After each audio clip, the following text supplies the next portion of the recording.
नमस्कार, आप देख रहे हैं एफएम न्यूज और मैं हूं आपके साथ मनीषा सिंह। बुलेटिन की शुरुआत करेंगे इस वक्त की बड़ी खबर के साथ।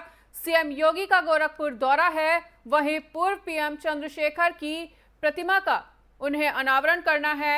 जनपद में सब्जियों के निर्यात के लिए ट्रक का फ्लैग ऑफ भी किया जाएगा। वहीं सीएम योगी आदित्यनाथ का आज गोरखपुर दौरा, जनप्रतिनिधियों के साथ बैठक भी करेंगे। वहीं आपको बताना चाहेंगे कि कल सीएम योगी आदित्यनाथ गोरखपुर पहुंचे थे, जहां उन्होंने बीआरडी की स्वर्ण जयंती समारोह में शिरकत की थी। वहीं आज भी सीएम योगी आदित्यनाथ गोरखपुर दौरे पर हैं।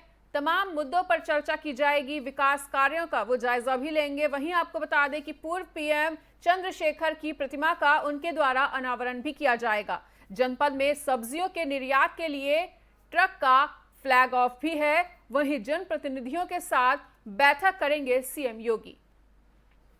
तो बड़ी खबर आपको बता रहे हैं एफएम न्यूज पर, सीएम योगी आदित्यनाथ का आज गोरखपुर दौरा। तो कल मुख्यमंत्री योगी आदित्यनाथ बीआरडी की स्वर्ण जयंती समारोह में शामिल हुए थे। वहीं अब जनपद में सब्जियों के निर्यात के लिए ट्रक का फ्लैग ऑफ भी उनके द्वारा किया जाएगा। वहीं जनप्रतिनिधियों के साथ बैठक भी करेंगे सीएम योगी आदित्यनाथ।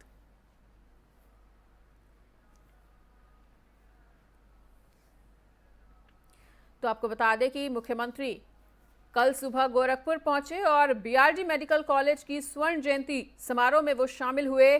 साथ ही व्यापारियों से भी उन्होंने कल बातचीत की थी और इस दौरान गोरखपुर के औद्योगिक विकास की संभावनाओं पर भी उन्होंने चर्चा की। आज भी सीएम योगी आदित्यनाथ गोरखपुर के दौरे पे हैं।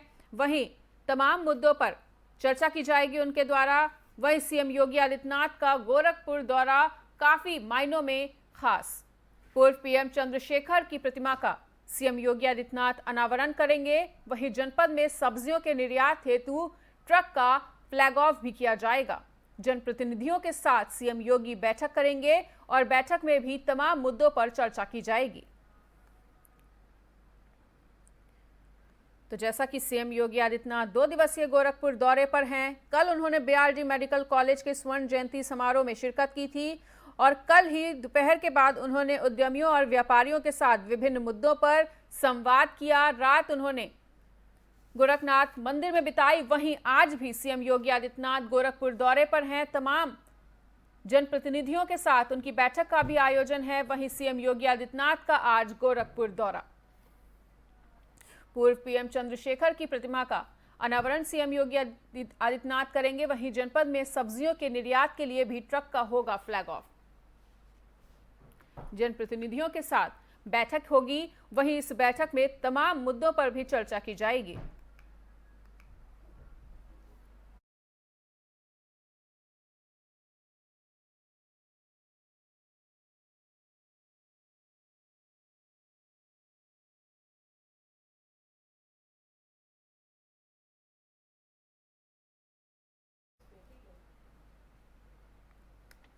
तो आपको बता दें कि सीएम योगी आदित्यनाथ का आज गोरखपुर दौरा है।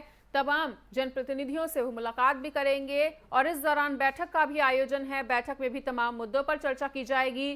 पूर्व पीएम चंद्रशेखर की प्रतिमा का अनावरण भी सीएम योगी आदित्यनाथ द्वारा किया जाएगा। वहीं जनपद में सब्जियों के निर्यात के लिए ट्रक का भी फ्लैग ऑफ होगा।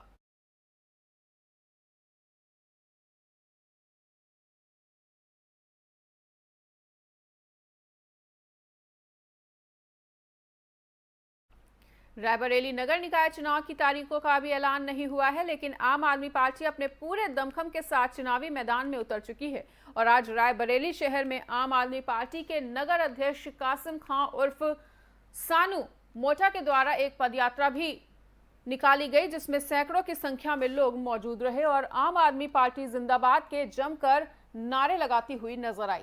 बताते चले कि नगर पालिका के चुनाव में कुछ माह का समय शेष बचा है।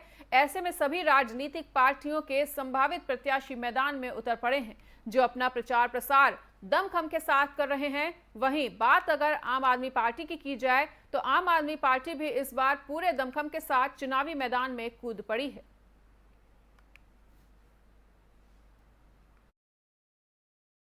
नगर पालिका अंदर टूटी सड़कें, गंदी नालियां, कूड़ा, इस संबंध में रैलियां निकाली गई है। क्या उद्देश्य रहा है आपकी रैली निकालने का? हमारी उद्देश्य रैली निकालने का जो गंदगी गंदगी कूड़ा फैला हुआ है, उसको बताने का, झाड़ू बुलाइए, रायबरेली नगर पालिका गंदगी को हटाइए। जनता ने अगर हमें मौका दिया तो रायबरेली को दिल्ली जैसी पालिका बनाकर दिखाएंगे। जैसे हमारी दिल्ली पंजाब में हर मोहल्ला क्लिनिक, शिक्षा निःशुल्क, महिलाओं के लिए बस फ्री, इस तरह की सेवाएं हम यहाँ भी जनता को देना चाहते हैं। अगर जनता ने हमको अगर मौका दिया, जनता को और इसी बीच आपको बता दें एक और बड़ी खबर, देश के 6 राज्यों में उपचुनाव हुए थे। 7 विधानसभा सीटों पर मतगणना अभी चल रही है। यूपी, तेलंगाना, हरियाणा, महाराष्ट्र सहित 6 राज्य में मतगणना चल रही है। आपको बता दें कि मोकामा से सबसे अधिक 53.45% मतदान हुआ है। वहीं बिहार में सरकार बदलने के बाद पहला उपचुनाव, बीजेपी की कई जगह बढ़त भी देखी जा रही है। तो आपको बताना चाहेंगे कि कई जगह पर मतगणना चल रही है और कई क्षेत्रों में बीजेपी की बढ़त भी देखी जा रही है।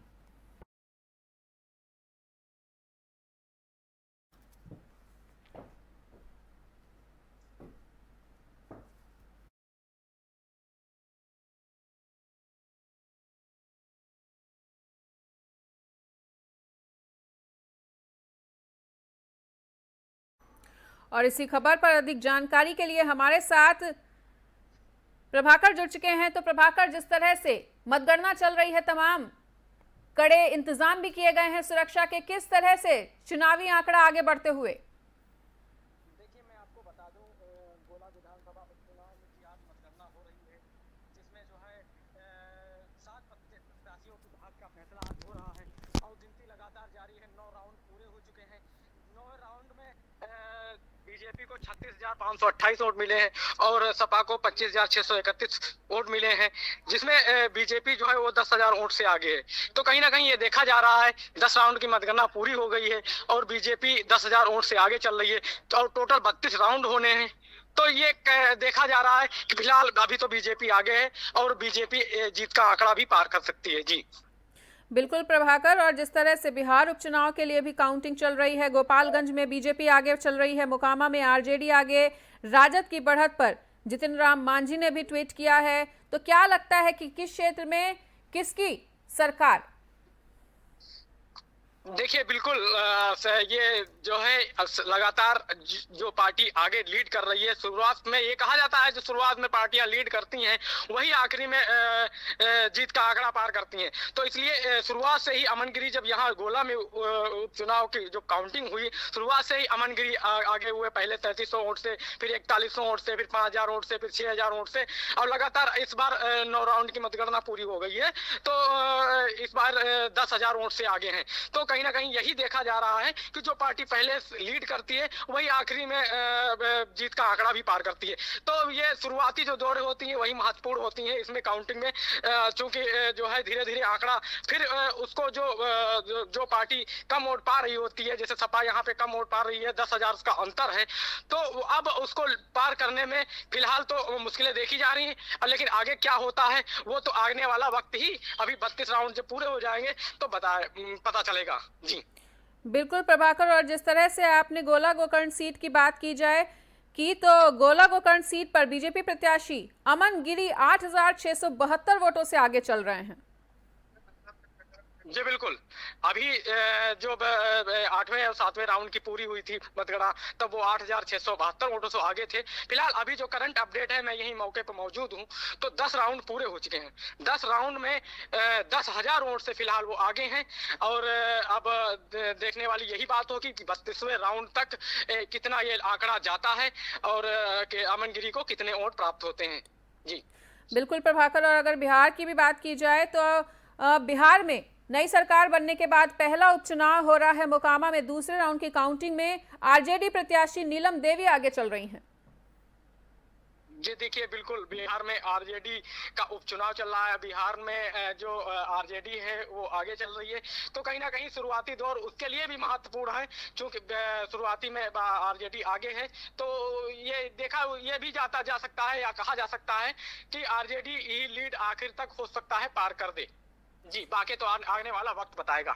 जी ठीक है प्रभाकर, इस तमाम जानकारी के लिए आपका बहुत बहुत शुक्रिया। तो जिस तरह से तमाम जानकारियों से ये पता चल रहा है कि गोला गोकर्ण सीट पर बीजेपी प्रत्याशी अमन गिरी आगे चल रहे हैं। 8,672 वोटों से वो आगे चल रहे हैं। वहीं अगर मुनुगोडु उपचुनाव की बात करी जाए तो तीसरे राउंड की काउंटिंग के बाद बीजेपी प्रत्याशी 500 वोट से आगे हैं। टीआरएस दूसरे नंबर पे हैं। गोला गोकर्ण सीट पर बीजेपी प्रत्याशी अमन गिरी अभी भी आगे चल रहे हैं। बताना चाहेंगे कि मोकामा में भी दूसरे राउंड की काउंटिंग में आरजेडी प्रत्याशी नीलम देवी आगे हैं। तो यूपी बिहार समेत 6 राज्यों की 7 विधानसभा सीटों पर उपचुनाव की काउंटिंग शुरू हो चुकी है। आज नतीजे आ जाएंगे। बताना चाहेंगे कि मोकामा और आदमपुर समेत 7 विधानसभा सीटों पर उपचुनाव के नतीजे आज आने हैं, जिनकी मतगणना चल रही है और मतगणना स्थल पर सुरक्षा के कड़े इंतजाम भी किए गए हैं। बीजेपी की कई जगहों पर बढ़त भी देखी जा रही है। तो इस वक्त की बड़ी खबर आपको बता रहे हैं, देश के 6 राज्यों में उपचुनाव हुए थे, जिसकी आज मतगणना चल रही है। 7 विधान सीटों पर मतगणना हो रही है। नतीजे भी आज आ जाएंगे। बीजेपी की कई क्षेत्रों में बढ़त देखने को मिल रही है। यूपी, तेलंगाना, हरियाणा, महाराष्ट्र सहित 6 राज्यों में उपचुनाव हुए थे। वहीं मोकामा से सबसे अधिक 53.45% मतदान की खबर सामने आई। बिहार में सरकार बदलने के बाद ये पहला उपचुनाव है जहां आरजेडी प्रत्याशी की बढ़त देखी जा रही है। बीजेपी की कई जगहों पर बढ़त देखने को मिल रही है।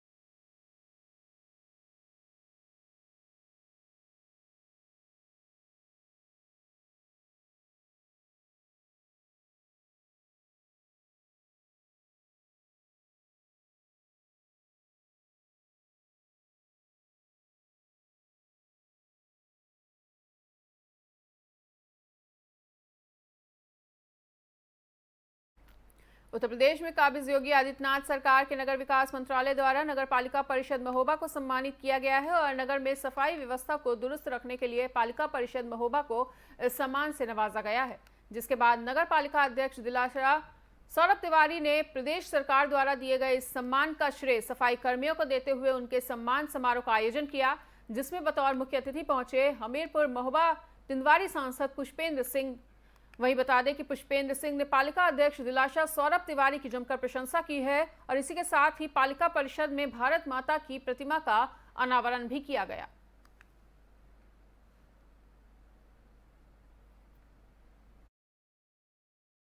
आपको मालूम है कि आज हमारे नगर पालिका को अवार्ड से सम्मानित किया है माननीय नगर निकाय मंत्री जी ने, स्वच्छता के ऊपर और नगर विकास के ऊपर। और ये कार्यक्रम इसी उपलक्ष्य में हमने ये कार्यक्रम रखा है, क्योंकि यदि वहाँ हमारे कर्मियों का सम्मान हो सकता है तो हम अपने नगर में जो वाकई में जिनको सम्मान देना चाहिए वो रात दिन हमारे यहाँ काम करते हैं। इसी उपलक्ष्य में हमने उनका यहाँ पर सम्मान रखा है। हमारे जितने भी पूरे कर्मचारी हैं, 400 कर्मचारी हैं, सभी को सम्मानित किया है। अपने उत्तर प्रदेश में महोबा नगर पालिका ने स्वच्छता के मामले में जो सम्मान अर्जित किया है, इसके लिए नगर पालिका की अध्यक्षा श्रीमती दिलाशा सौरभ तिवारी जी और हमारे नगर पालिका के सभी माननीय सभासदगण, हमारे सभी अधिकारी कर्मचारी गण और विशेष रूप से हमारे जितने स्वच्छता के कर्मचारी हमारे भाई बहन हैं, उन सभी लोगों का मैं दिल से आभार प्रकट करता हूं। और अपना जो नगर पालिका अध्यक्ष जी और सभासद जी सभी लोगों ने जो उनका सम्मान का एक कार्यक्रम रखा है, इसके लिए उनका आभार प्रकट करता हूं। चेयरमैन साहब का भी। सभा फिलहाल यहाँ पर रुकेंगे एक छोटे से ब्रेक के लिए।